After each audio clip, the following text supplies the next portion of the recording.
where today we are going to be previewing the Buffalo Bills for the 2025 season. Last year, the Bills won 13 games, won the AFC East. They beat the Broncos in the wild card, beat the Ravens in the divisional, and then ended up losing to the Kansas City Chiefs in the conference championship. The Bills are a team that have been very good for the last few years or whatever, ever since Josh Allen really emerged as one of the best quarterbacks in the league, but they haven't really been able to get over that hump in the playoffs, mainly the Kansas City Chiefs. They can beat them in the regular season, but when it comes to playoff time, they can't seem to beat the Chiefs or some of the other top teams in the AFC. And it's a case with the Ravens as well. It's just, can they get to the Super Bowl? We know what they can do in the regular season. We know how good Josh Allen is and the rest of the team, and we know they can win playoff games, but can they get to the Super Bowl? And is this the year that they can get it done? I wouldn't say I'm fully confident just because of what they've shown in the playoffs, but once again, it's another very talented team, and I think they have the talent to do it. We just have to see it.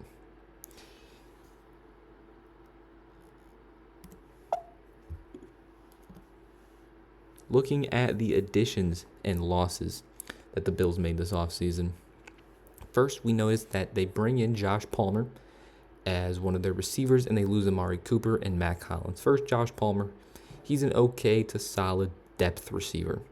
Now, I think he's one of their starting receivers, which is maybe not what you want out of Josh Palmer, but I think they have a lot of guys outside of him where he doesn't have to be the number one, and he can just be a depth guy, which is exactly what you want out of him, and I think he could be good in that role. And they lose, again, Amari Cooper and Mack Hollins. Now, Amari Cooper, they brought him in from the trade deadline, and again, he retired this year, so they didn't really have a choice, but I don't think they were bringing him back anyway. And in his 8 games that he played with the Bills, he had 300 yards and 2 touchdowns. So again, he was good for them, but he didn't really get to build chemistry with Josh Allen or get familiar with the offense. We kind of never know how he would have done if he had to play a full year for the Bills, so it's kind of hard to view that loss for them. And then Mack Hollins has been a consistently solid, decent player. Again, very similar to Josh Palmer. He's been with the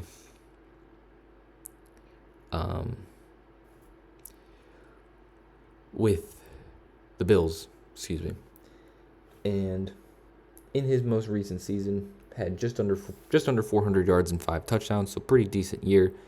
But another replaceable guy similar to Josh Palmer. And Amari Cooper, again, kind of hard to gauge that loss because we never really got to see him fully settle in with the Bills. Then they bring in edge rusher Joey Bosa from the Chargers and swap Von Miller out for Joey Bosa. Joey Bosa, last year with the Chargers, didn't play a ton of games and has had some injury concerns recently, but he still made the Pro Bowl despite these injury concerns. And in only 14 games, he made the Pro Bowl. So when healthy, he can still be very good.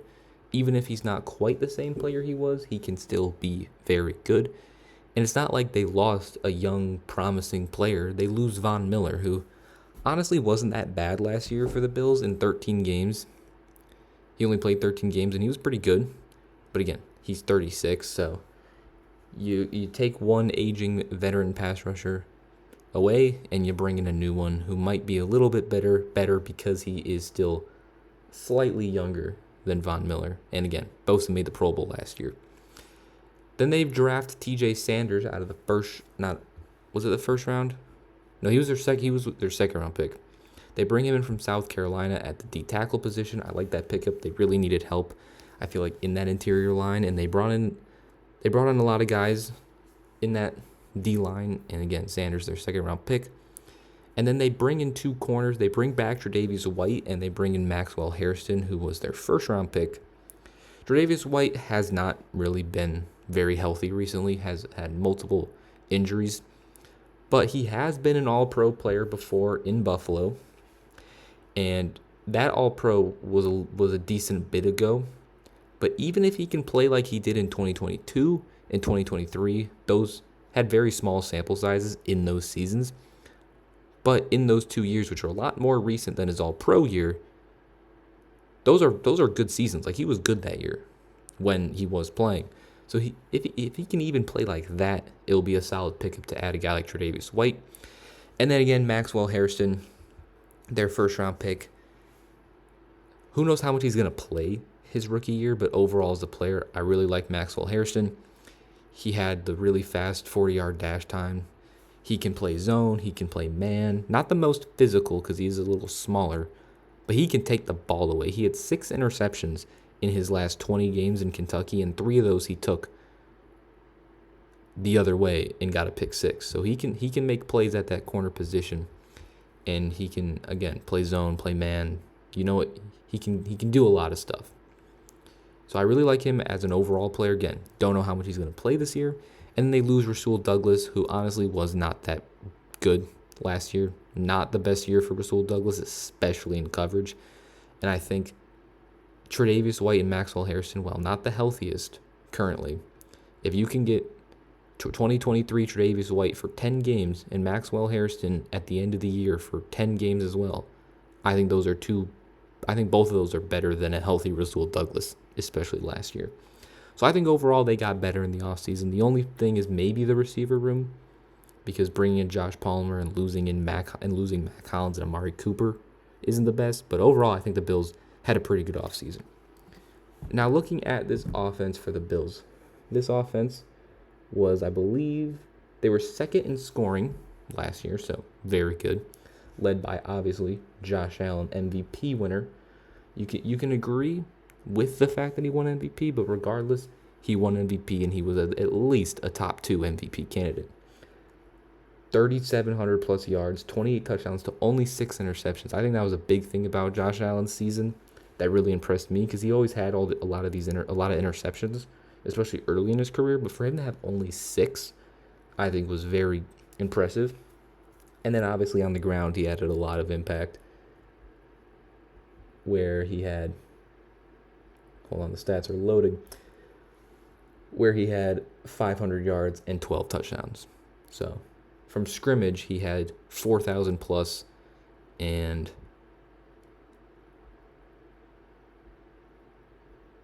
40 touchdowns. So another great year for Josh Allen, MVP season. At running back, you have James Cook, who probably had his best year last year. Still isn't paid yet, but I think the deal will, I'm not going to assume the deal will get done, but I think at the time I'm recording it, he hasn't gotten paid. He had 1,000 yards and 16 touchdowns, which led the league, his 16 rushing touchdowns. So he had a good year. Guys like Ray Davis and Ty Johnson are very good backups. Ty Johnson, especially in the receiving game. He added 3 touchdowns in the air as a backup halfback. And then Ray Davis, their 4th-round pick from last year, I think can be a pretty good player too. At the tight end room, you got 2 very solid tight ends. Dalton Kincaid, their 1st-round pick from 2023, and then Dawson Knox. Knox has been that number 1 guy for a little bit now in Buffalo, but I really think Kincaid took that over, and I think he will solidify the tight end 1 position if he hasn't already this season. Kincaid in 13 games had 402, and Dawson Knox had 301 in his starting role, because he had 16 games played, 13 starts. So he was the starter last year, but I think Kincaid outplayed him in a smaller role, and I think he will now have the bigger role and have a very good season in his 3rd year. And then the receivers, you got, again, Josh Palmer, good player, fine player. Curtis Samuel, I like Curtis Samuel in 14 games last year. Didn't actually have his best year, but again, I think if he's your 5th best receiver, 4th best receiver, I think that's pretty good. Keon Coleman's entering his 2nd year, their high 2nd-round pick in the last draft. Made a lot of big plays, showed you he can make those like aggressive jump ball type catches. Khalil Shakir, I really like Khalil Shakir. Probably I think the best receiver on this team. Had 800 yards and 4 touchdowns last year. Had the 2nd most touchdowns receiving touchdowns on the team. And I think he had the most receiving yards. So he's their number one guy, and I would agree. They bring in Elijah Moore, who we'll have to see what he can do this year. He's just been bouncing. He's been bouncing around the league. I think he got drafted by the Jets. Then he was on Cleveland most recently. Now he gets a chance at Buffalo. They also have Laviska Shenault, who can add a little bit in the return game as well. Maybe some plays where he's in the backfield. And another guy I like is Tyrell Shavers. Their undrafted free agent from 2023. He had one target all year last year, but it was a 69-yard touchdown on a screen pass. So, again, the smallest of sample sizes. But when he got the ball on a screen, he took it all the way. So, I think he can find himself a nice role here in his third year. And then the O-line is it's a very good O-line. They allowed the fewest sacks last year. They have obviously Deion Dawkins, very good. Spencer Brown, their right tackle, good player. David Edwards, as a starter, 0 sacks allowed, I'm pretty sure. Don't fact check me on it, but I think he allowed 0 sacks. I think PFF said he allowed 0 sacks, so that's solid player. Connor McGovern's a good player. Osiris Torrance, he's okay. Probably the weak link of this O-line, but he's only 25, second-round pick entering his third year. So it can't react too much yet on Osiris Torrance. Even though he may be the weak link, I think he still has room to improve. But again, it was a very good O-line last year, least amount of sacks allowed, and they made no changes to the starting lineup. So once again, it should be another good O-line. And I think overall it should be another good offense. Because again, while I have question marks about the receiver depth outside of Coleman and Shakir, it was pretty similar to this last year anyway, and they still had the second best offense. So once again, it's going to be another good unit. Defense, while not as good as the offense last year, they were still 11th in points allowed. So they were near top 10 defense in terms of points. And while I don't think they'll have maybe necessarily the improvement that I think their improvement might come the next season. I think they'll make a jump defensively next year. Maybe not this year, but next year. So first starting off with the D-line, again, we talked about Joey Bosa. While he has had slight regression, and while he has been injured recently, in 14 games, made the Pro Bowl, still can be a very good player. Opposite of him, you have Greg Rousseau as their other edge rusher. He's only 25, very consistent, like sack-wise. Like, you know what type of sack numbers you're going to get out of Greg Rousseau, at least based on his career so far. And also can get a lot of pressures. And pressure-wise, he had his best year of his career easily at just overall getting to the quarterback. And he's shown steady improvement as an overall player year to year, and I think that'll keep going. And I think he'll keep getting better. On the interior, you have Daquan Jones, who, not the best player, he's just a solid veteran-type D-tackle. You know what you're going to get out of Daquan Jones. And he could be a nice mentor for TJ Sanders, their second-round pick from South Carolina. And their other interior guy is Ed Oliver, who hasn't necessarily had like the super start to his career as a first-round pick in 2019, but he's still a good player as one of your other D tackles on the interior. They also bring in Larry Ogunjobi, a veteran guy. And then again, they also brought in Michael Howitt from the Rams, who's a solid player. So it should be a good D-line, headlined mainly by Greg Rousseau, and I would assume Joey Bosa. At the linebacker position, you have two of the better linebackers in the league, one of the better linebacking duos in the league. First, led by Matt Milano. Now, he did miss a lot of games last year. The last 2 years, he's missed a ton of time. But when he was last healthy in 2022, he was a Pro Bowler, made All-Pro first team, was very good in pass coverage, was decent in the run, And again, his injuries and age is a bit of a worry for me. But I think he returned towards the end of this most recent season, and you really saw him, still be the Matt Milano we know. So if he can just get right back to where he's left off and be healthy, you'll like him, obviously. And then Terrell Bernard, their third-round pick in 2022, didn't play all of last year. But in 2023, he had over 140 tackles, 10 TFLs, 3 interceptions, 6.5 sacks. So if he can just have a very similar season to he did in 2023, you'll love him and Milano next to each other. As his career progresses as well, he's becoming a more secure tackler over time. He's becoming better in coverage year to year. And I think his progression, similar to Greg Rousseau, will just keep going up and up. And it obviously helps to play next to a guy like Matt Milano. And then there are two other backups, Dorian Williams and Joe Andresen. Dorian Williams, pretty solid in the run last year, had over 100 tackles, only 24 years old. And then Joe Andresen has shown some potential as a UDFA. He had a small role last year in his rookie year, only played 13 games, didn't play a ton in those 13 games. But you really liked what you saw out of Joe Andresen. And they also bring in Shaq Thompson from the Panthers, who, when healthy, similar to a lot of players on this team, can be a good player. And then the DBs, you have your safeties first. You got Taylor Rapp, who definitely is more known for his run game. His pass coverage isn't great, but in the run, he's a good player.